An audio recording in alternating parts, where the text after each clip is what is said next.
Discovery of neutron,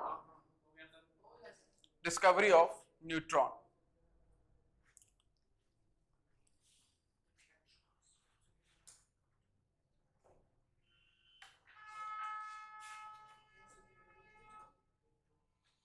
तो atom जो है वो इलेक्ट्रिकली न्यूट्रल होता है, राइट। एटम पे कोई चार्ज नहीं होता है, और प्रोटॉन्स डिस्कवर हो चुके यानी पॉजिटिवली चार्ज पार्टिकल्स, और इलेक्ट्रॉन्स भी डिस्कवर हो चुके यानी नेगेटिवली चार्ज पार्टिकल्स, दोनों एक दूसरे को कैंसल आउट कर दे रहे हैं, और इस वजह से एटम के ऊपर कोई चार्ज नहीं हो रहा है, बिकॉज जितने नंबर ऑफ इलेक्ट्रॉन्स होते हैं एक एटम में उतने ही नंबर ऑफ प्रोटॉन्स होते हैं, राइट। लेकिन एटम का मास अगर हम कहें तो इलेक्ट्रॉन का मास कल हमने देखा 9.1 into 10 to the power minus 31 kg, which is very less, and proton का मास 1.67 into 10 power minus 27 kg, which is less but more than electron, 10,000 times more than electron। बता तो रहे, अप्रोक्सीमेटली प्रोटॉन का मास 10,000 टाइम्स ज्यादा है इलेक्ट्रॉन से, इसलिए electron के मास को हम एक तरफ एक हाथ पे मान सकते हैं कि ना के बराबर है, तो उसको कंसीडर नहीं करते हैं जब भी एटम का मास कैलकुलेट किया जाता है, लेकिन प्रोटॉन के मास को कंसीडर किया जाता है, ठीक है। लेकिन प्रोटॉन का भी एक्चुअल मास नहीं लेके चलते, एटॉमिक मास। तो एटॉमिक मास एलिमेंट जो होता है उस एलिमेंट का एटॉमिक नंबर रिप्रेजेंट किया जाता है किससे, Z से, और एटॉमिक मास A से, यही ना। Z यानी एटॉमिक नंबर, तो एटॉमिक नंबर जो होता है that is equals to what, किसके ऊपर डिपेंड करता है, number of protons,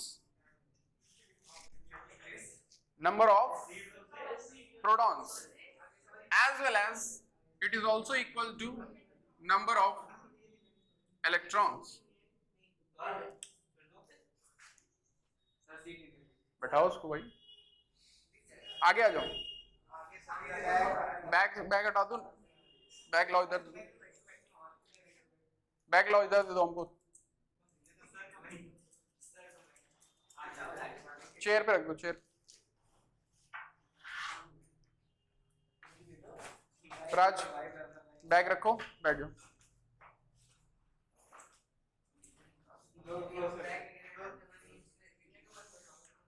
तो atomic number is equals to number of proton is equals to number of electron, discuss हमने कर रखा है। एटॉमिक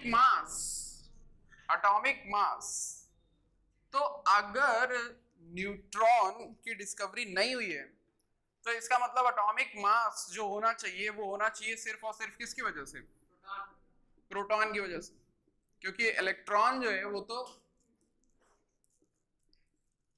नेग्लिजिबल है, बहुत कम है उसका मास, तो उसको मास कैलकुलेट करते हुए काउंट नहीं करते, कंसिडर नहीं करते, लेकिन प्रोटॉन को कंसिडर करते हैं। और प्रोटॉन का मास एक्चुअल है 1.67 into 10 power minus 27, लेकिन उसको रिलेटिव मास जो दिया गया है वो +1 का दिया गया। मास है तो इसमें प्लस माइनस का क्या, 1 दिया गया है, 1 जो है वो इसके मास को माना जाता है। तो जितने प्रोटॉन होते हैं उतना मास होना चाहिए। अब कार्बन एलिमेंट ले लिया गया, कार्बन जानते हैं आप सब लोग कार्बन के बारे में, एटॉमिक नंबर इसका क्या है 6, तो यानी इसमें इसमें इलेक्ट्रॉन कितने होंगे 6। इलेक्ट्रॉन से तो खैर मतलब नहीं क्योंकि मास में उसका कोई रोल नहीं। प्रोटॉन कितने होंगे 6, तो उस हिसाब से इसका एटॉमिक मास कितना आना चाहिए 6 into 1 6, बट इसका मास पाया गया है कितना 12। तो इसका मतलब एक और कोई पार्टिकल है जो एटम के अंदर मौजूद है ना, जो इसके मास के लिए रिस्पॉन्सिबल है, इसके मास को बढ़ा रहा है, तो वो है न्यूट्रॉन। तो यहां से आइडिया उठा न्यूट्रॉन का, तो लिखना Rutherford in 1920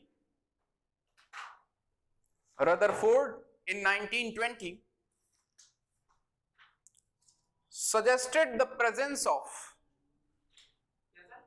Rutherford in 1920 suggested the presence of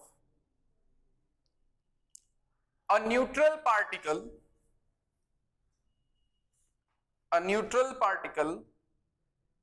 in the nucleus of an atom. In the nucleus of an atom.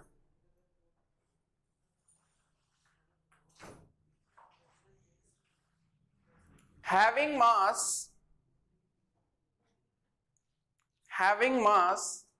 approximately, Rutherford in 1920 suggested the presence of a neutral particle in the nucleus of the atom. In the nucleus of the atom, having mass approximately equal to the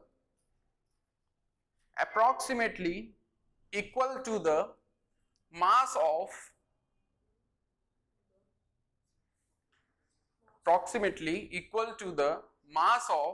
proton.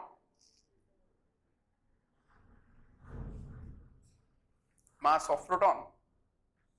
तो Rutherford ने ये बात कब कही? 1920 में कही कि एक और पार्टिकल हो सकता है. उन्होंने अंदाजा लगाया कि एक और पार्टिकल एटम के अंदर हो सकता है जो कि उसके न्यूक्लियस में होगा और उसका मास प्रोटॉन के मास के लगभग बराबर होगा.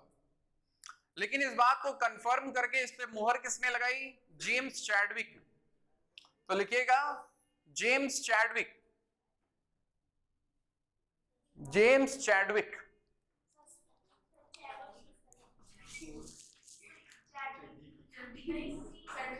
James CHADWICK.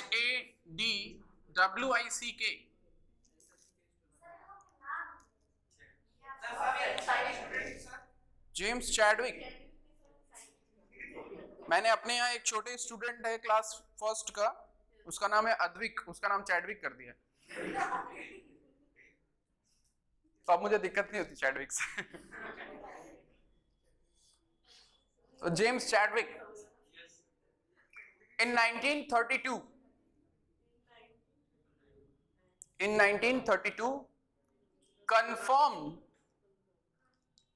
confirmed the presence of neutron.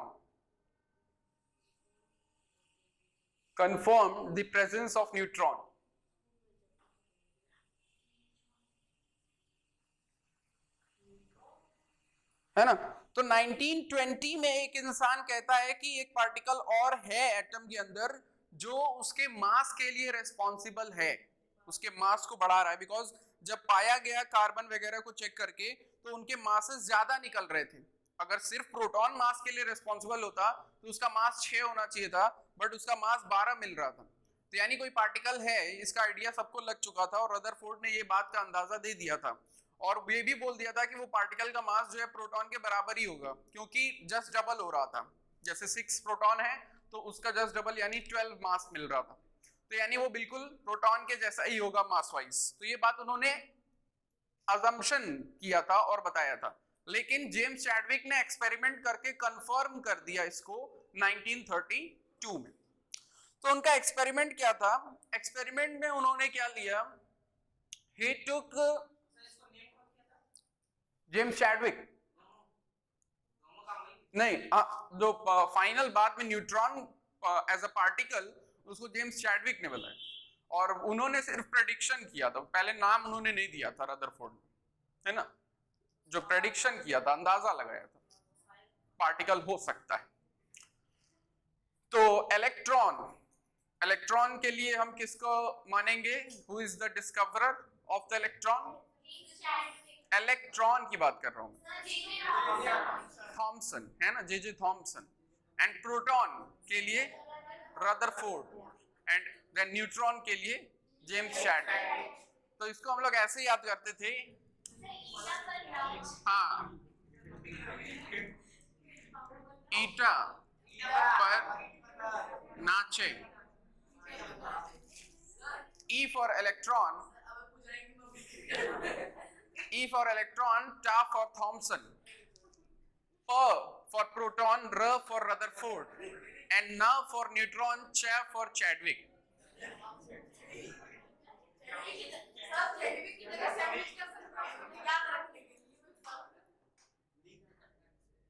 तो उन्हें एक्सपेरिमेंट में क्या किया था? He took a beryllium atom, beryllium एक एलिमेंट होता है, और उन्होंने बोरॉन भी लिया, बोरॉन भी एक एलिमेंट होता है। बेरिलियम एटॉमिक नंबर 4 और बोरॉन एटॉमिक नंबर 5 है ना। तो ये दो एलिमेंट्स के एटम उन्होंने लिए, and what he did was in atoms की बम्बार्डिंग की। बम्बार्डिंग मतलब कि एक पार्टिकल से बहुत तेजी से उसको कोलाइड कराना, टकराना। तो इसके एटम को उन्होंने लिया और इसके एटम को बम्बार्ड किया, bombarded with अल्फा पार्टिकल। अब कहोगे ये अल्फा पार्टिकल क्या है? हाँ, ये थोड़ा सा मेरे से फैल जाता है, ए जैसा होता है और ये अल्फा पार्टिकल। तो alpha particle is nothing, alpha particle एक ऐसा पार्टिकल है जो हम अगर हीलियम को लेते हैं और हीलियम से उसके सारे इलेक्ट्रॉन्स निकाल लेते हैं, तो हीलियम का एटॉमिक नंबर है 2, तो उसके अंदर होते हैं 2 इलेक्ट्रॉन, 2 प्रोटॉन और 2 न्यूट्रॉन, इसलिए उसका एटॉमिक मास होता है 4। Proton plus neutron, 2 + 2 4। तो हीलियम एटम ले लिया और उसके दोनों इलेक्ट्रॉन्स बाय एनी प्रोसेस हमने उसको निकाल दिया इलेक्ट्रॉन्स, है ना। अब जब उसके इलेक्ट्रॉन्स निकल गए तो जो पार्टिकल बना, यानी एक ऐसा पार्टिकल जिसमें सिर्फ 2 प्रोटॉन है और 2 न्यूट्रॉन है, उस पार्टिकल को कहा जाता है अल्फा पार्टिकल। हीलियम -2 इलेक्ट्रॉन्स, यानी इनके इलेक्ट्रॉन्स को उड़न छू, तो जो बचेगा that particle is alpha particle. तो इस अल्फा पार्टिकल से वो क्या कर रहे थे? बेरिलियम के एटम को या बोरॉन के एटम को के ऊपर बम्बार्डिंग कर रहे थे, उसके ऊपर उसको टकरा रहे थे। हाँ, ओनली हीलियम। नहीं, तो फिर उसमें वो बदल जाएगा ना, number of proton number of neutron बदल जाएगा। 2, हाँ, 2 प्रोटॉन 2 न्यूट्रॉन, तो अल्फा पार्टिकल। तो अल्फा पार्टिकल से उन्होंने क्या किया? बम्बार्डिंग की। बम्बार्डिंग मतलब कोलाइड कराया, टकराया। तो ऐसा होने पर जब ये कोलिजन हुआ तो एक बहुत तेज रेडिएशन वहां से निकली, और ये रेडिएशन हाईली पेनिट्रेटिंग रेडिएशंस थी, यानी ये किसी भी लेयर ऑफ मटेरियल को पेनिट्रेट करके, यानी उसके आर पार चली जा सकती थी, ऐसी रेडिएशंस थी, ऐसी लाइट्स थी। तो ऐसी रेडिएशंस वहां से निकल रही थी। तो इससे ये हुआ कि ये जो रेडिएशंस हैं, ये रेडिएशंस जिन पार्टिकल से बने, उन पार्टिकल्स में मास काफी ज्यादा है। तो उनमें मास ज्यादा है तो सिर्फ प्रोटॉन उनके मास के लिए रिस्पॉन्सिबल नहीं है। ये बाय एक्सपेरिमेंट कंडक्ट करके पता लगा लिया गया कि उनमें प्रोटॉन के अलावा न्यूट्रॉन भी है, जो उसमें उसको इतना ज्यादा स्ट्रेंथ प्रोवाइड कर रहा है जिससे उसकी पेनिट्रेशन पावर इतनी हाई है। तो इसीलिए मैंने कहा था कि एक्सपेरिमेंट बहुत डिटेल में आपको नहीं बताया जाएगा, बिकॉज ये एक्सपेरिमेंट जो कंडक्ट किया गया है ये काफी कॉम्प्लिकेटेड एक्सपेरिमेंट है, डिस्चार्ज ट्यूब वाले जैसा नहीं है, इसलिए इसको इतना डिटेल में आपके सिलेबस में अभी मेंशन नहीं किया गया। बस इतना इंफॉर्मेशन है कि बेरिलियम बोरॉन जैसे एटम को हीलियम या अल्फा पार्टिकल से क्या किया गया? कोलाइड किया गया, और कोलिजन पे हाईली पेनिट्रेटिंग रेडिएशंस यानी हाई स्ट्रेंथ के रेडिएशंस निकल रहे थे, और उससे कंक्लूड ये किया गया कि एटम के अंदर एक और पार्टिकल होता है, तीसरा पार्टिकल, जिसको हम कह सकते हैं न्यूट्रॉन।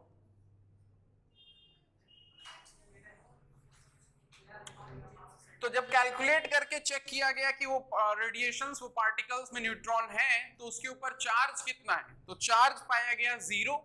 तो न्यूट्रॉन के ऊपर तब से बताया जाने लगा कि neutron has 0 charge, that is neutral. और मास पाया गया exactly equal to the mass of proton, proton के बराबर। तो जो सोचना था रदरफोर्ड का वो सही था, जो उन्होंने 1920 में बोल के गए थे, जो 1932 में यानी लगभग 12 साल बाद प्रूव हुआ, तो वो चीज उनकी जो थिंकिंग थी वो ठीक थी, सही डायरेक्शन में थी।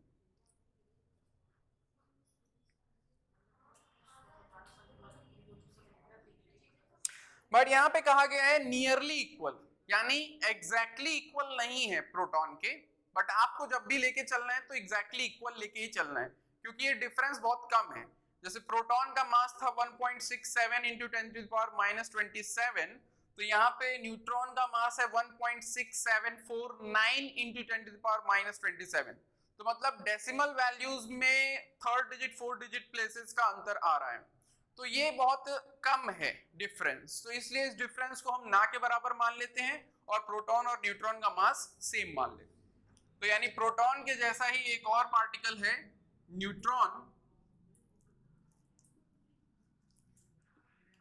और उसका मास भी हम मान लेंगे रिलेटिव मास 1।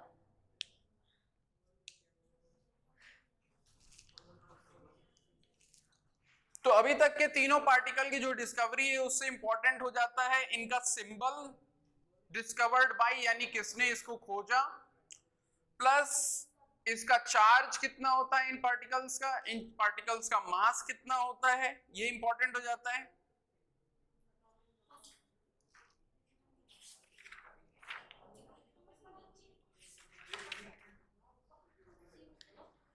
तो this was all about the sub atomic particles, ये तीनों पार्टिकल्स हो गए और उनकी डिस्कवरी हो गई। यानी how is the shape of atom, how is the shape of atom. तो ये हमेशा एक टॉपिक ऑफ क्यूरियोसिटी स्टार्टिंग से रहा, बिकॉज इन द हिस्ट्री हमारे पास जो थे इंस्ट्रूमेंट्स ऐसे नहीं थे, ऐसे माइक्रोस्कोप्स तब डिजाइन नहीं हुए थे जिनसे एटम्स को देखा जा सके। आज के डेट में जो है डिस्कवर हो चुके हैं इलेक्ट्रॉन माइक्रोस्कोप, जो उतनी मैग्निफिकेशन क्रिएट कर देते हैं, मिलियंस ऑफ टाइम्स किसी भी ऑब्जेक्ट को मैग्नीफाई कर देते हैं, जिससे कि हम उसके एटम्स को देख सकते हैं, we can see them. But at that time नहीं था। तो अजम्पशंस यानी फिलॉसफीज, तो साइंटिस्ट और फिलोसोफर्स दोनों ही कनेक्टेड होते हैं, बिकॉज इमेजिनेशन जो है वो बहुत मायने रखती है साइंस में। इमेजिनेशन है तो फिर उसके बाद उसके ऊपर रिसर्च होता है, और फिर अगर सही हो जाता है तो वो थ्योरम बन जाता है, लॉ बन जाता है और फैक्ट बन जाता है। तो इमेजिनेशन जब स्टार्ट हुआ तो कई सारे मॉडल्स जो हैं वो एटम के लोगों ने रिप्रेजेंट किए। तो उनमें से जो आपको पढ़ना है वो है पहला Thompson model of atom, heading दीजिएगा।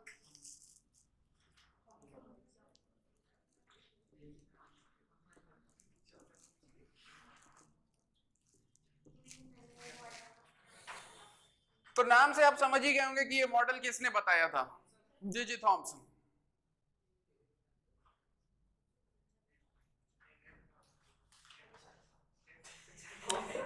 नाइनटीन हंड्रेड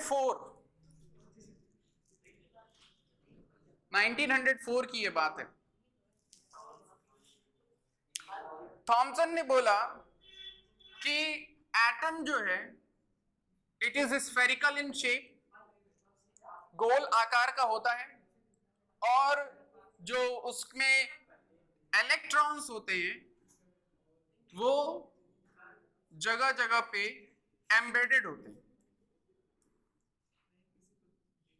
यानी उस स्फीयर में इलेक्ट्रॉन्स एक सर्टेन पोजीशंस पे फिक्स्ड होते हैं, और रेस्ट ऑफ द पार्ट जो है वो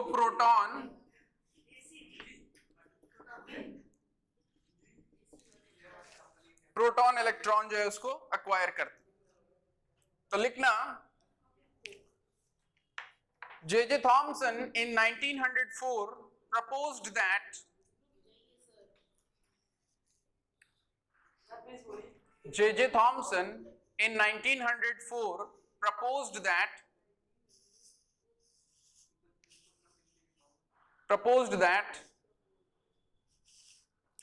an atom, first point, an atom is a uniform sphere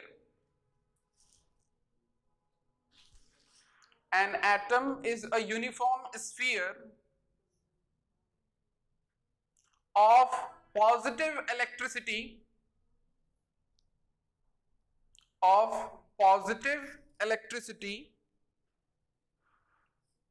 positive electricity से मतलब है यहां पे प्रोटॉन्स का,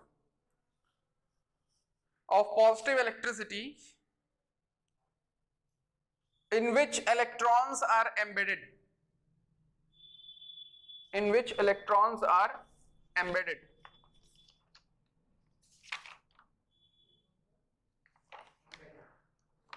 embedded,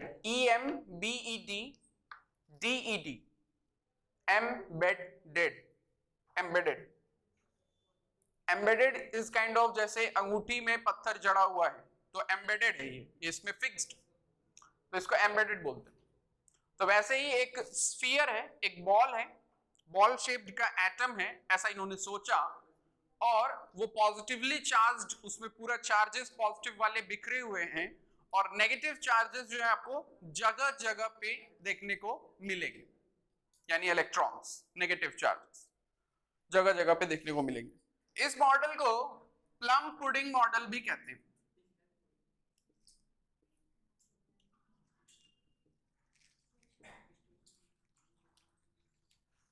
plum pudding model, pudding जो है वो एक तरह का एडिबल सब्सटेंस होता है, खाने वाली चीज होती है, और वेस्टर्न कंट्रीज में ज्यादा बनाया जाता है। इट्स काइंड ऑफ हलवा कह सकते हो, जैसे यहाँ पे हलवा होता है वैसे वहां पे पुडिंग होता है, जेली लाइक थोड़ा, है ना। तो एक पुडिंग है, और उस पुडिंग में जगह जगह पे चेरीज डाल दिए जाए अगर, तो उसमें चेरीज जो है वो रिप्रेजेंट करेंगे इलेक्ट्रॉन्स को, और जो पूरा ओवरऑल अमाउंट ऑफ सब्सटेंस होगा वो रिप्रेजेंट करेगा प्रोटॉन्स। तो इसको प्लम पुडिंग मॉडल भी इसलिए कहते हैं, या फिर इसको वाटरमेलन मॉडल भी कह सकते हैं।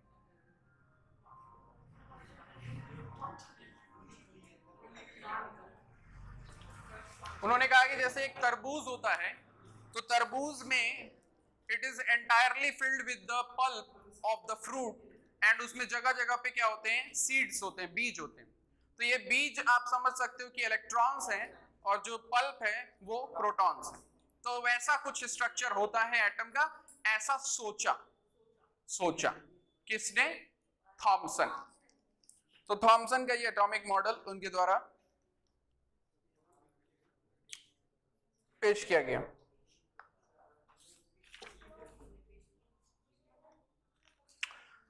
बट इसमें कमी थी, कमी इनके मॉडल में थी। तो वो कमी क्या थी, लिखिएगा ड्रॉबैक,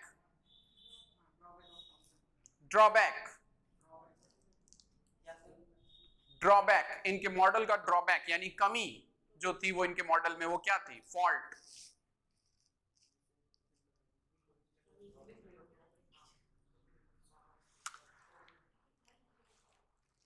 इन्होंने आए और इन्होंने ये मॉडल बता करके सबको चले गए। जो थोड़ा कम सोच विचार वाले थे उन्होंने मान लिया कि हाँ चलो ठीक है, जैसा बोल रहे हैं थॉमसन सही ही होगा, क्योंकि अपनी खुद की कोई सोच है नहीं, तो सामने वाला जो कह रहा है सही कह रहा होगा, हाँ में हाँ मिला दी और आगे बढ़ ली। लेकिन कुछ होते हैं जो थोड़ा अपना चलाते हैं कि बोल रहा है ठीक है, बोल रहा है, मान लेते हैं एक टाइम पे, लेकिन इसको थोड़ा सा चेक करते हैं कि बोल रहा है सही बोल रहा है, गलत बोल रहा है, क्या बोल रहा है। तो इसी तरह से एक थे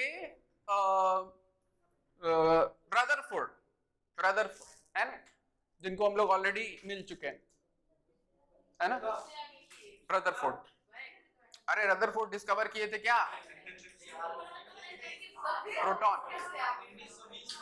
प्रोटॉन। तो रदरफोर्ड, ये बात चल रही है कहाँ, 1904 की। तो ये मॉडल इन्होंने बता दिया, लेकिन रदरफोर्ड की खुजली थी।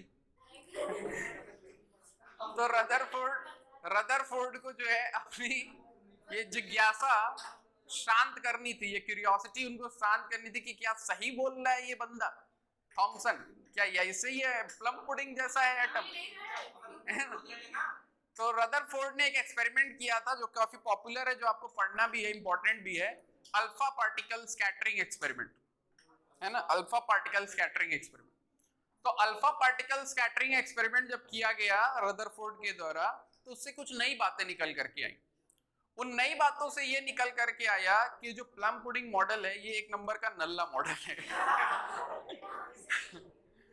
बकवास है, बहुत बकवास है, इसके बारे में सोचना भी बेकार है। तो ड्रॉबैक यही था कि ये उस एक्सपेरिमेंट से जो रिजल्ट्स आ रहे थे उसको कहीं भी जस्टिफाई नहीं कर रहा था। तो लिख लेना ड्रॉबैक में, अभी दिखाते हैं कि कैसे ये जो है फेल कर रहा था।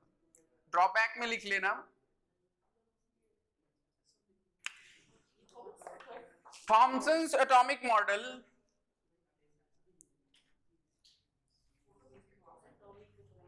failed to explain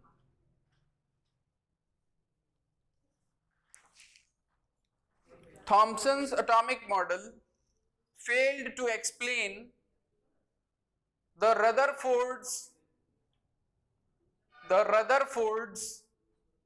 alpha ray scattering experiment. Thomson's atomic model failed to explain the Rutherford alpha ray scattering experiment.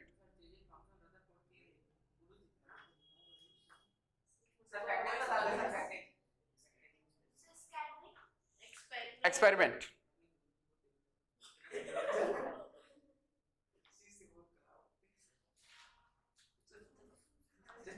हो जाता है कभी कभी, गुरु गुड़ रह जाते, चेला चीनी बन जाते।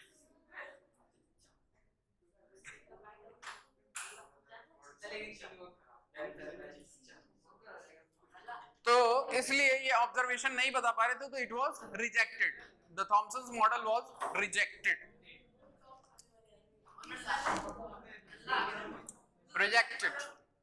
एटम जो है वो ऐसा नहीं है, इट वाज रॉन्ग, ये सोचना गलत था, है ना। ठीक है, तो इमेजिनेशन थी, इमेजिन किए। तो रदरफोर्ड्स अल्फा रे स्कैटरिंग एक्सपेरिमेंट में उन्होंने क्या किया, he took a lead container, lead एक एलिमेंट होता है, लेड सिंबल क्या है लेड का, पीबी, पीबी लेड एक एलिमेंट होता है, सिंबल है पीबी, वाई पीबी, लेड का लैटिन नाम, लैटिन नाम इसका है प्लम्बम, प्लम्बम, तो वहां से पीबी सिंबल के लिए यूज किया गया। इस लेड में फायदा ये होता है कि लेड से रेडिएशंस जो होती हैं वो रेडिएशंस बाहर नहीं निकल पाती, इसीलिए जो रेडियो एक्टिव मटेरियल्स होते हैं, आपको मालूम होगा इन 118 एलिमेंट्स में से कुछ एलिमेंट्स ऐसे भी हैं जो रेडियो एक्टिव नेचर के होते हैं, जैसे यूरेनियम। तो ये रेडियो एक्टिव एलिमेंट्स काफी पावरफुल होते हैं, इनसे जो है रेडिएशंस निकलती हैं, वो रेडिएशंस काफी एनर्जी होल्ड करती हैं, उनमें काफी एनर्जी होती है, तो ये काफी एनर्जेटिक एलिमेंट्स, ये बाय गॉड गिफ्ट इनको ऐसा बनाया गया है, बाय नेचर ऐसा होते हैं। तो इन्हीं पे जो पावर प्लांट्स हैं, न्यूक्लियर पावर प्लांट्स, वो इन्हीं पे वर्क करते हैं, यूरेनियम की मदद से, थोरियम की मदद से, ये सब रेडियो एक्टिव एलिमेंट्स, प्लूटोनियम। तो ये सब रेडियो एक्टिव एलिमेंट्स में इतनी एनर्जी होती है कि मतलब 10-10 हजार मेगावाट की इलेक्ट्रिसिटी जनरेट कर रहे हैं, मतलब एक पूरे शहर को बिजली प्रोवाइड कर रहे हैं, इतनी एनर्जी इसके अंदर एलिमेंट के अंदर है। तो वहां पे खैर वो एक तरह से एटम बॉम्ब वाला सीन होता है, तो वहां पे एटम को डिस्ट्रॉय किया जाता है एक कंट्रोल्ड एटमॉस्फेयर में, न्यूक्लियर पावर प्लांट में यूरेनियम के एटम को तोड़ा जाता है एक न्यूट्रॉन से, एक न्यूट्रॉन की मदद से। तो वहां पे भी यही होता है, न्यूट्रॉन की बम्बार्डिंग करते हैं यूरेनियम के एटम पे, उससे जो है बैरियम, थोरियम जैसे एलिमेंट्स बनते हैं, प्लस 3 और न्यूट्रॉन बनते हैं, प्लस ढेर सारी एनर्जी निकलती है, हीट एनर्जी।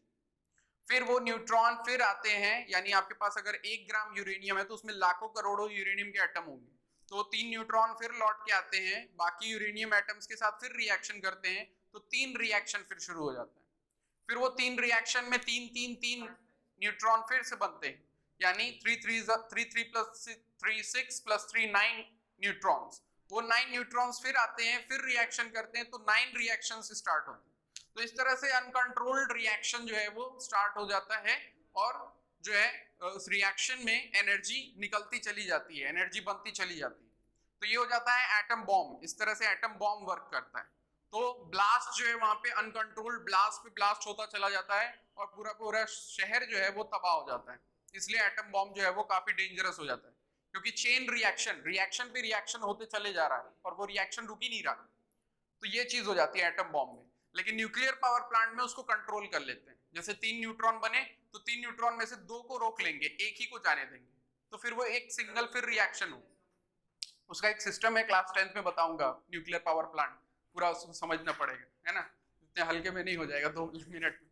तो न्यूक्लियर पावर प्लांट, खैर, तो ये जो रेडियो एक्टिव एलिमेंट्स होते हैं इनको भी लेड कंटेनर्स में रखा जाता है। लेड की खासियत ये है कि रेडिएशंस जो है वो इससे बाहर नहीं जा पाती। तो लेड का एक बॉक्स बना लिया और उसके अंदर उन्होंने रख लिया एक ऐसा पार्टिकल जो अल्फा रे प्रोड्यूस कर रहा, एक ऐसा पार्टिकल जो अल्फा रे प्रोड्यूस कर रहा। फिर इस लेड कंटेनर में क्या बना दिया, एक स्लिट बना दिया, स्लिट SLIT, कॉमन भाषा में होल, है ना। तो एक होल क्रिएट कर दिया। तो इस होल से अब अल्फा रेज जो है उनको एक रास्ता मिल गया बाहर निकलने। तो दे फाउंड अ वे, और इसके सामने इन्होंने रख दिया एक gold foil. He placed a gold foil in the way of it, उसके रास्ते में। गोल्ड फॉयल, गोल्ड एलिमेंट होता है, आपको मालूम है, उसका फॉयल बहुत पतला लेयर ले लिया। यानी पतला लेयर लेने का सेंस ये था कि वो सब एक एक एटम्स को रिप्रेजेंट कर रहे हैं, मतलब कि इसमें एटम्स जो है वो एक तरह से एक पर्टिकुलर अरेंजमेंट में लाइंड अप रहेंगे, है ना। तो काफी कम नंबर ऑफ एटम्स जो है वो मिलेंगे इसको, यानी एटम्स की एक लेयर मिल गई इसको। इसलिए इस फॉयल को यूज करने का पर्पस ये था कि एटम्स की एक लेयर मिल गई। अब ये अल्फा पार्टिकल्स आएंगे और इन एटम्स से क्या करेंगे, टकराएंगे, राइट। और इसके पीछे इन्होंने रख लिया एक स्क्रीन।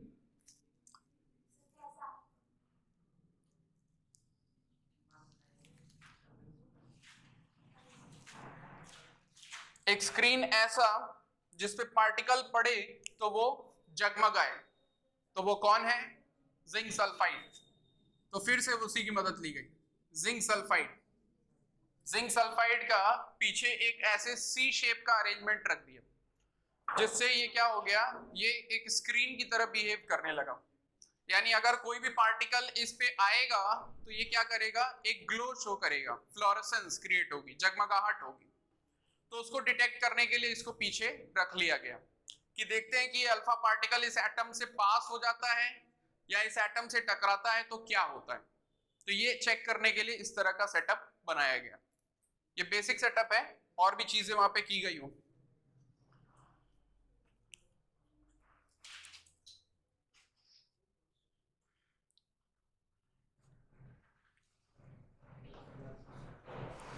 तो ये था एक्सपेरिमेंटल सेटअप। जब एक्सपेरिमेंट स्टार्ट हुआ तो ऑब्जर्वेशन क्या देखने को मिली, इस स्क्रीन पे इन पोर्शंस पे ग्लो देखने को मिला। यानी कि अल्फा पार्टिकल्स यहां से निकल रहे हैं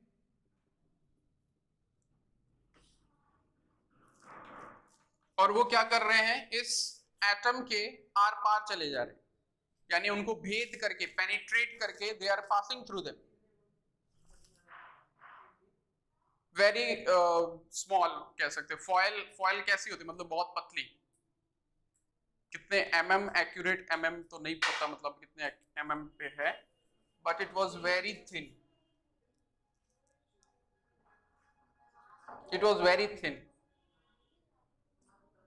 हाँ, 0.00006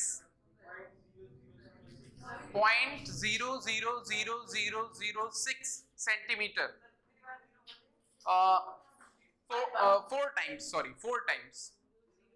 0.00006 सेंटीमीटर इतनी पतली फॉइल थी, मतलब बहुत पतली थी। पतला रखने का सेंस यही था कि उसमें सिर्फ एक एटम एक जगह पे हो, ऐसा सीन वहां पे क्रिएट किया जाए और अल्फा पार्टिकल पास भी करे, उससे टकराए। तो जब ये हुआ तो यहाँ पीछे फ्लोरेसेंस जगमगाहट देखने को मिल रही है, यानी अल्फा पार्टिकल्स यहाँ क्या हो रहे हैं, पहुंच रहे हैं, दे आर रीचिंग देयर, तभी तो जाके जिंक सल्फाइड की स्क्रीन से टकरा रहे हैं और वहां पे ग्लो आ रहा है। लेकिन अमेजिंग यहाँ पे ये हुआ कि कुछ ग्लो यहां देखने को मिला, कुछ ग्लो यहां भी देखने को मिला। तो ये थोड़ा एस्टोनिशिंग था कि अल्फा पार्टिकल किसी पार्टिकल से यानी टकरा रहा है और टकराने के बाद उसका रास्ता क्या हो जा रहा है, चेंज हो जा रहा है। Some particle is affecting the way of alpha particle. तो अल्फा पार्टिकल पे चार्ज कैसा है, अल्फा पार्टिकल किससे बना है, हीलियम से। हीलियम में से इलेक्ट्रॉन निकाल लिया तो हीलियम में बचा क्या, प्रोटॉन और न्यूट्रॉन। तो उसके ऊपर चार्ज कैसा है, पॉजिटिव चार्ज। और पॉजिटिवली चार्ज पार्टिकल्स यानी ये हैं, ये इससे टकरा रहे हैं फॉयल से और उसके बाद ये अलग रास्ते में चले जा रहे हैं, यानी इनको कोई पार्टिकल रोक रहा है, कोई पार्टिकल इनको रोक रहा है जो इनका रास्ता बदलवा रहा है, जिनसे टकराने पे ये उससे दूर भाग रहे हैं। तो वो पार्टिकल जब ये उससे दूर भाग रहे हैं तो उस पार्टिकल के ऊपर चार्ज कैसा होगा, जैसा इसके ऊपर चार्ज है, यानी पॉजिटिव चार्ज। यानी एटम जो है उसमें एक हिस्सा ऐसा है जहां पे सारा का सारा पॉजिटिव चार्ज क्या है, कॉन्सेंट्रेटेड, कॉन्सेंट्रेटेड है। नहीं समझ में आया? जैसे मान लो एक कॉटन की बॉल, कॉटन एक पौधा होता है, उससे जब कॉटन फलता है तो वो एक बॉल के रूप में निकलता है, उसमें बीच में एक बीज होती है, सीड होती है उसमें, ठीक है। अब हमारे पास ये बीज जो है थोड़ी स्ट्रांग होती है, तो हमारे पास वो माउजर वाली बंदूक है ना, प्लास्टिक जो छर्रे पड़ते हैं जिसमें, तो वो वाली बंदूक है। हमने वो बुलेट भरी, उसमें लोड किया और इस कॉटन बॉल में गोली दाग दी। तो जब गोली यहां से जाएगी तो इस कॉटन बॉल, कॉटन में क्या होता है, रुई एकदम हवा, तो उसको भेद करके पार चली जाएगी। यहां पर भी क्या होगा, भेद करके पार चली जाएगी। लेकिन जब इससे टकराएगी बीज से तो टकरा करके उसका रास्ता जो है वो चेंज हो जाएगा और एकदम हेड ऑन टकरा जाएगी तो रुक जाएगी या नीचे गिर जाएगी या वापस चली जाएगी, है ना। तो ऐसा कोलिजन के वक्त होता है। तो ऐसा कुछ हो रहा है यहाँ पे। तो इसका मतलब कि जो वो बता रहे थे कि पॉजिटिव चार्ज पूरा फैला हुआ है और जो इलेक्ट्रॉन्स हैं वो जगह जगह पे एम्बेडेड हैं, ऐसा कुछ नहीं। अगर ऐसा होता तो वो पार्टिकल्स उस प्लम पुडिंग जैसा है, तो उसमें से कहीं से भी उन इलेक्ट्रॉन्स को हटा करके और अपनी जगह बना करके वहां से निकल जाते, बिकॉज वो पॉजिटिवली चार्ज पार्टिकल्स हैं, तो इलेक्ट्रॉन से उनको क्या लेना देना। लेकिन यहाँ पे क्या हो रहा है कि कुछ पार्टिकल्स पार हो जा रहे हैं, लेकिन कुछ जो है वो टकरा रहे हैं किसी चीज से और अपना रास्ता क्या कर ले रहे हैं, चेंज हो जा रहा है। द रास्ता, the path is getting changed. तो ये जो सब्सटेंस है, ये सब्सटेंस, ये पार्ट जो है एटम का, ये कोई और नहीं, ये उसका न्यूक्लियस, ये उसका न्यूक्लियस जिसके अंदर पॉजिटिवली चार्ज्ड पार्टिकल्स, और पॉजिटिवली चार्ज पार्टिकल्स में अवेलेबल है सिर्फ प्रोटॉन, तो इसके अंदर प्रोटॉन्स और न्यूट्रॉन है ना। तो ये चीज जो है वो यहां से एक्सपेरिमेंट से निकल के आया।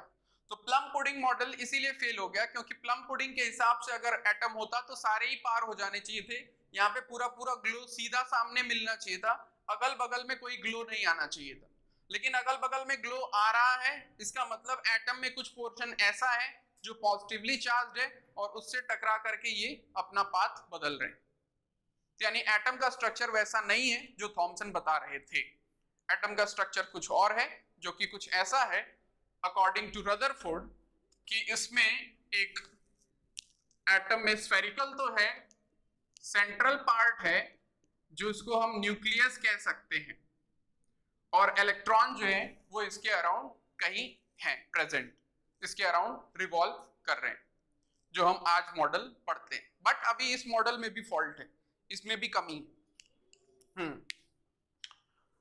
तो ये था रदरफोर्ड एक्सपेरिमेंट। रदरफोर्ड एक्सपेरिमेंट कैसे हुआ, तो आप रदरफोर्ड के एक्सपेरिमेंट को एक्सप्लेन कर सकते हो। अगर कोई पूछे कि रदरफोर्ड का अल्फा रे स्कैटरिंग एक्सपेरिमेंट क्या है, तो आप बता लोगे। एक लेड बॉक्स लेना है, उसके अंदर अल्फा पार्टिकल एमिट करने वाला एक पार्टिकल होना चाहिए, वहां पे लेड बॉक्स में एक छोटा स्लिट होना चाहिए, होल होना चाहिए, गैप होना चाहिए, जहां से वो अल्फा रेज निकल सके।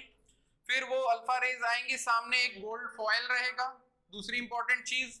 तीसरी इंपॉर्टेंट चीज, एक स्क्रीन रहेगी, जो स्क्रीन फ्लोरेसेंट मटेरियल की होनी चाहिए, यानी उस पे पार्टिकल्स पड़े तो वहां पे ग्लो दिखना चाहिए, ताकि समझ में आए कि कहां पे पार्टिकल्स आ रहे हैं टकराने के बाद।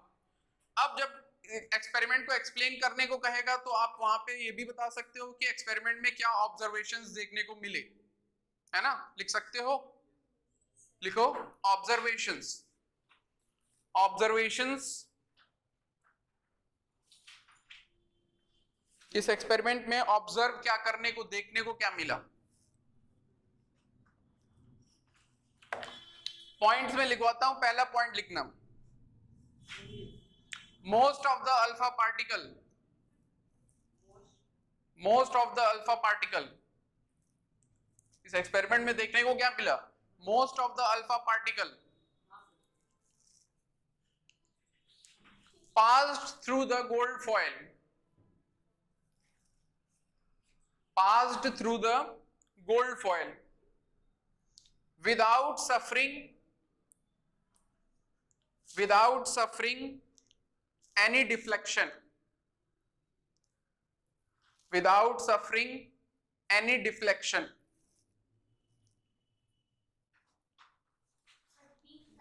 Deflection, it is DEFLECTION, deflection, deflect से बना है deflection। तो मोस्ट ऑफ द पार्टिकल जो है वो क्या हो गए, इस फॉयल से आर पार हो गए, चले गए, पास कर गए, पेनिट्रेट कर गए बिना किसी डिफ्लेक्शन के। ठीक, सेकेंड पॉइंट लिखना, some of the alpha particles, some of the alpha particles got deflected, some of the alpha particles got deflected through very small angle, some of the alpha particles got deflected through very small angle।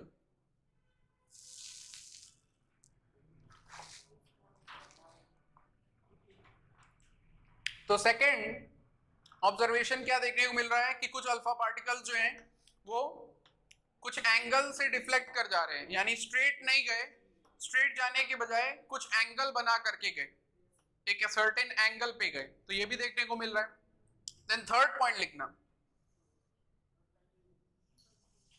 a very few alpha particles were deflected, a very few alpha particles were deflected through very large angles, through very large angles, that is more than 90 degree, that is more than 90 degree, and even some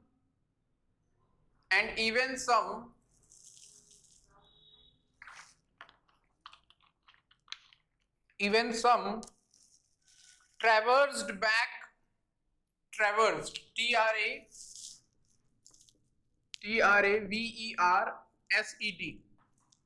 even some traversed back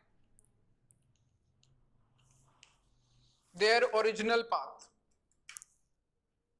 traversed back their original path।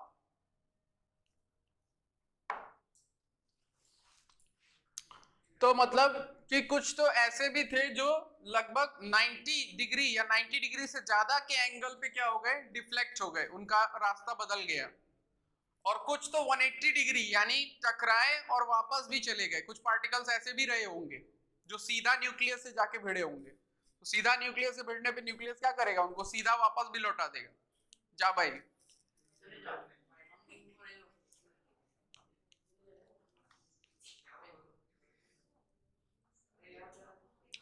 तो Rutherford के शब्दों में उन्होंने इस fact को, इस observation को ऐसे एक्सप्लेन किया कि मतलब ये खोज ऐसी थी कि एक 15 इंच का कैनन शेल है, मतलब कि एक लोहे का गोला लिया गया है जो कि 15 इंच के डायमीटर का है, और उसको जो है टिश्यू पेपर पे फेंका जा रहा है, और वो टिश्यू पेपर क्या कर रहा है, उसको टकरा के वापस भेज दे रहा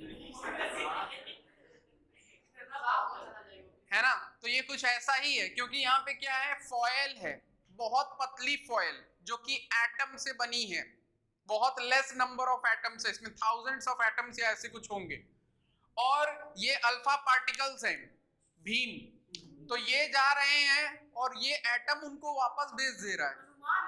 तो ये काफी कमाल की चीज है।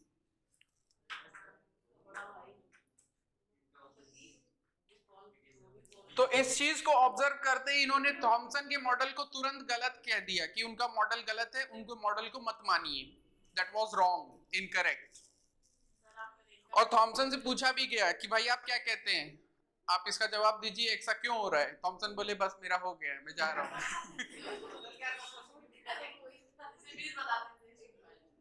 है ना। नेक्स्ट लिखना कंक्लूजन्स।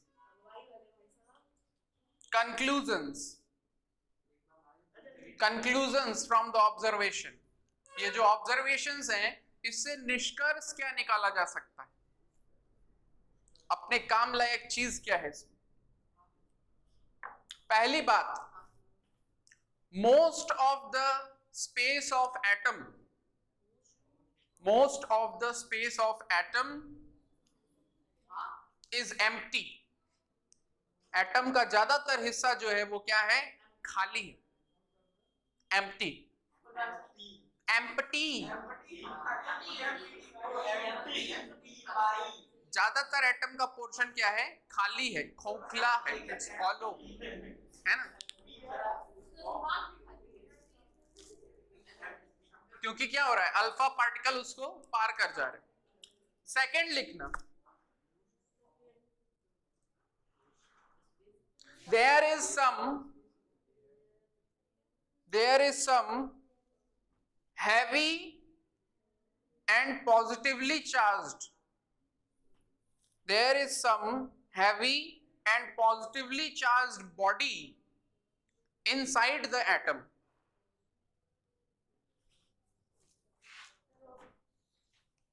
यानी दूसरी बात में ये कहा जा रहा है कि एटम के अंदर एक पोर्शन ऐसा है जो काफी हैवी है प्लस पॉजिटिवली चार्ज्ड है ना, उसको बाद में हम लोग न्यूक्लियस बुला रहे हैं।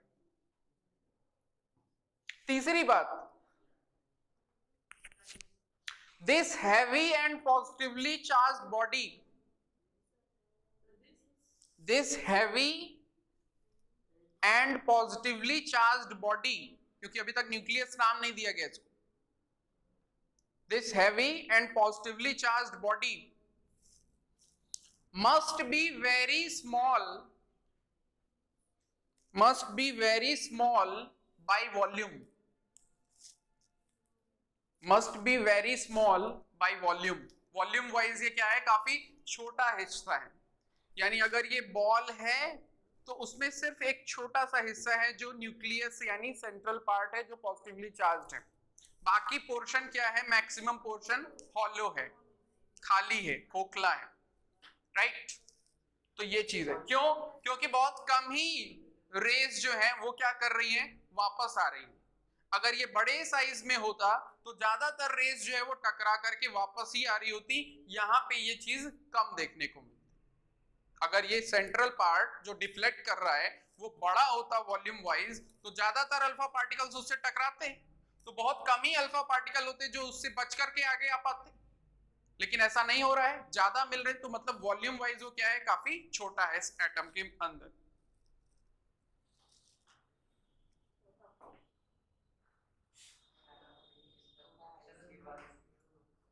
And this heavy and positively charged part of the atom is named as nucleus. This heavy and positively charged part of the atom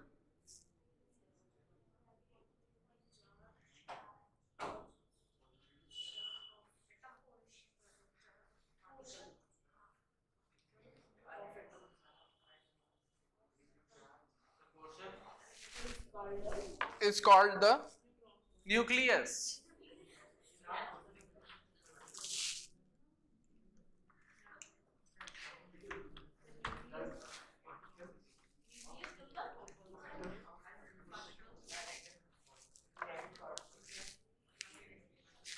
तो जब आप किसी की बात को कह देते हो कि वो बात गलत कह रहा है सर, तो हम आपसे पूछते हैं कि तो सही क्या है बताओ बेटा, पूछते हैं कि नहीं? तो इसी तरह का कुछ रदरफोर्ड के साथ भी हुआ, उन्होंने थॉमसन के मॉडल को गलत साबित कर दिया, तो लोगों ने पूछा कि सही क्या है बताओ बेटा, तो रदरफोर्ड ने कहा कि एटम जो है वो कुछ इस तरह से है। किस तरह से? हेडिंग दीजिएगा, रदरफोर्ड मॉडल ऑफ एटम।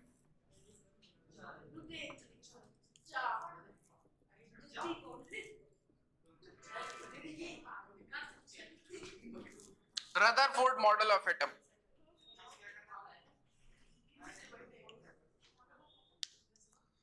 तो रदरफोर्ड ने यही एक ठो एक्सपेरिमेंट किया था अल्फा पार्टिकल वाला, तो इस एक ठो एक्सपेरिमेंट के ऊपर वो कुछ ऑब्जर्वेशंस उनको देखने को मिला, और यही एक ठो एक्सपेरिमेंट के ऊपर वो अपना दिमाग चलाए और एटम सोचे कि एटम क्या होगा, क्योंकि अभी भी एटम देखा किसी ने नहीं, ठीक है, तो हाइपोथेटिकल ही है, सोच है, लेकिन इस सोच में थोड़ा सा लॉजिक है, क्योंकि एक एक्सपेरिमेंट करके ये सोच ले आ रहे हैं, और वो घर बैठे सोच के बता दिए थे, हलवा खा रहे थे, उनको अच्छा लगा, कहे कि एटम हलवे जैसा है, ठीक है।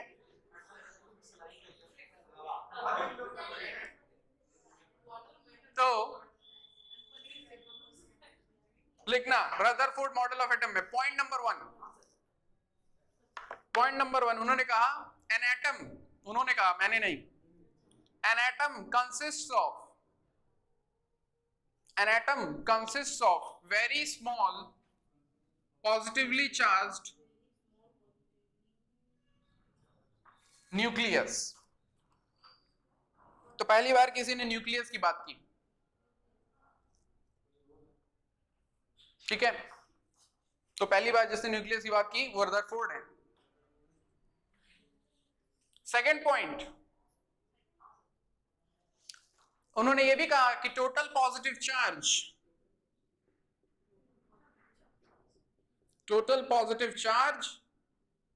एज वेल एज मास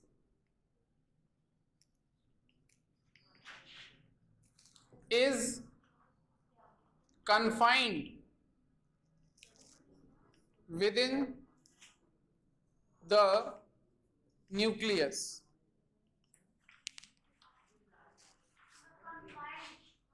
मतलब लिमिटेड, कलेक्टेड, कॉन्सेंट्रेटेड।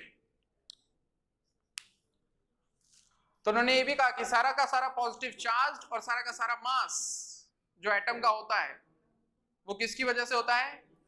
न्यूक्लियस की वजह से होता है। तो पहली बात न्यूक्लियस, दूसरी बात सारा पॉजिटिव चार्ज और सारा मास कहां होता है? न्यूक्लियस में होता है।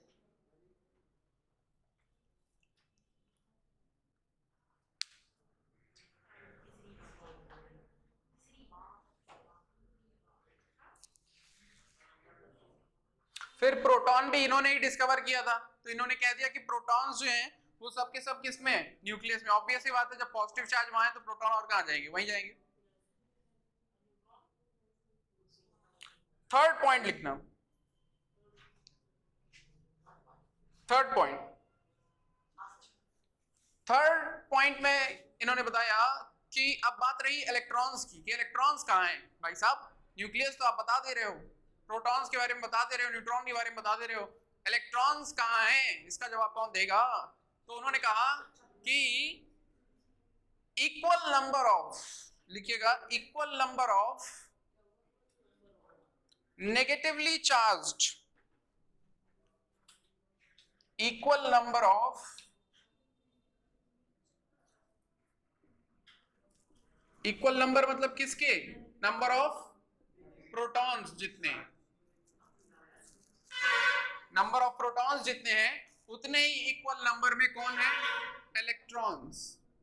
Equal number of negatively charge particle यानी कौन? Electrons are revolving, are revolving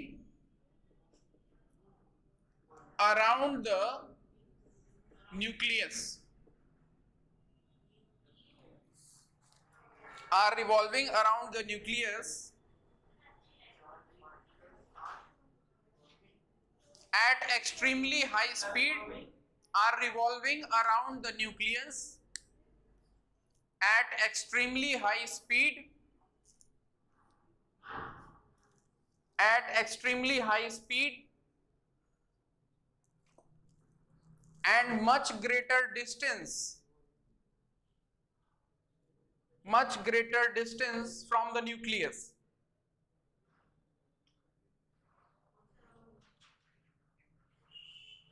Much greater distance from the nucleus. तो उन्होंने कहा कि इलेक्ट्रॉन्स जो हैं वो क्या कर रहे हैं? न्यूक्लियस के अराउंड रिवॉल्व कर रहे हैं at extremely high speed and at a proper good amount of distance. उनके बीच में डिस्टेंस भी अच्छी खासी, उनके बीच में डिस्टेंस भी अच्छी खासी, ये बात उन्होंने बताई, बोली। तो नेगेटिवली चार्ज पार्टिकल है, अगर कहीं भी रख देंगे तो पॉजिटिवली चार्ज न्यूक्लियस क्या करेगा? उसको अपनी तरफ अट्रैक्ट कर लेगा। तो इसलिए उन्होंने कहा कि ये इतनी दूरी पे है कि वो उससे अट्रैक्ट नहीं हो पा रहा है, इतनी दूरी पे, और हाई स्पीड से मूव कर रहा है, इसलिए उसके अराउंड क्या कर रहा है? रिवॉल्व कर रहा है। किसके अराउंड? न्यूक्लियस के अराउंड, ऐसा इन्होंने बताया। और जब ये सर्कुलर मोशन करेगा तो एक फोर्स क्रिएट होता है, सेंट्रीपिटल फोर्स, और उस सेंट्रीपिटल फोर्स को बैलेंस करता है सेंट्रीफ्यूगल फोर्स, जो कि सूडो फोर्स है, यानी होता नहीं है, ऐसा लगता है कि है। तो सेंट्रीपिटल फोर्स जब ये सर्कुलर मोशन कर रहा है उसके अराउंड, तो एक सेंट्रीपिटल फोर्स क्रिएट हो रहा है। तो वो centripetal force electrostatic force of attraction को बैलेंस कर रहा है, क्योंकि लोग ये भी तो क्वेश्चन करेंगे कि अगर ये नेगेटिवली चार्ज पार्टिकल है और ये पॉजिटिवली चार्ज पार्टिकल है तो दोनों चिपक क्यों नहीं जा रहे, दोनों अट्रैक्ट क्यों नहीं हो जाते? Opposite charges attract each other, why they are not getting attracted? तो इसलिए उन्होंने बड़ी चालाकी से ये बात रखी कि ये इतनी दूरी पे है कि ये फोर्स ऑफ अट्रैक्शन, जिसको हम क्या कहेंगे? इलेक्ट्रोस्टैटिक फोर्स ऑफ अट्रैक्शन, ये electrostatic force of attraction balance हो जा रहा है। बैलेंस मतलब कैंसल हो जा रहा है, किसकी वजह से? सेंट्रीपिटल फोर्स की वजह से। जो इसमें सर्कुलर मोशन हो रहा है उसके सेंट्रीपिटल फोर्स की वजह से वो कैंसल आउट हो जा रहा है, इसलिए ये उसकी तरफ अट्रैक्ट नहीं होता। ये बात बता करके ये निकल लिए अपने घर को। तो रदरफोर्ड के एटॉमिक मॉडल को planetary model of the atom भी कहा जाता है। तो अगर कभी क्वेश्चन आता है कि whose model was related to planetary model या termed as planetary model, तो रदरफोर्ड, क्योंकि प्लैनेट्स में भी ऐसा ही सिस्टम होता है, sun is at the centre and planets are revolving around it. ये भी वही कह रहे हैं कि nucleus is at the centre and electrons are revolving around it. ठीक,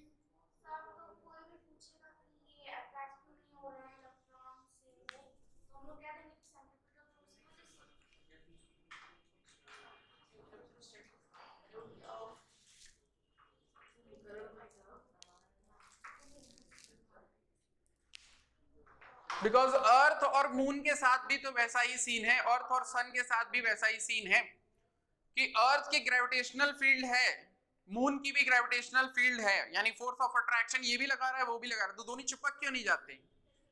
क्योंकि ये ऐसे डिस्टेंस पे लोकेटेड है कि ये ग्रेविटेशनल फोर्स सिर्फ उसमें क्या क्रिएट कर पा रहा है, सेंट्रीपिटल फोर्स क्रिएट कर पा रहा है, जिसकी वजह से वो सर्कुलर मोशन में आ जा रहा है, अट्रैक्ट होकर के उसकी तरफ नहीं आ रहा है। अगर उसकी पोजीशन में थोड़ा भी चेंज आ गया तो फिर अगर मून को कोई ढकेल दिया थोड़ा दूर तो मून चला जाएगा स्पेस में, कहीं जाके किसी से भिड़भिड़ा जाएगा, और अगर कोई अर्थ की तरफ ढकेल दिया मून को तो मून खिंचा चला आएगा, अर्थ के साथ भिड़भिड़ा जाएगा। तो एकदम एग्जैक्ट ऐसी पोजीशन पे है जहां ये सब कुछ सेटिंग सही है। लेकिन रदरफोर्ड के एटॉमिक मॉडल में भी कमियां हैं, जिसका जवाब उनसे कल लेंगे।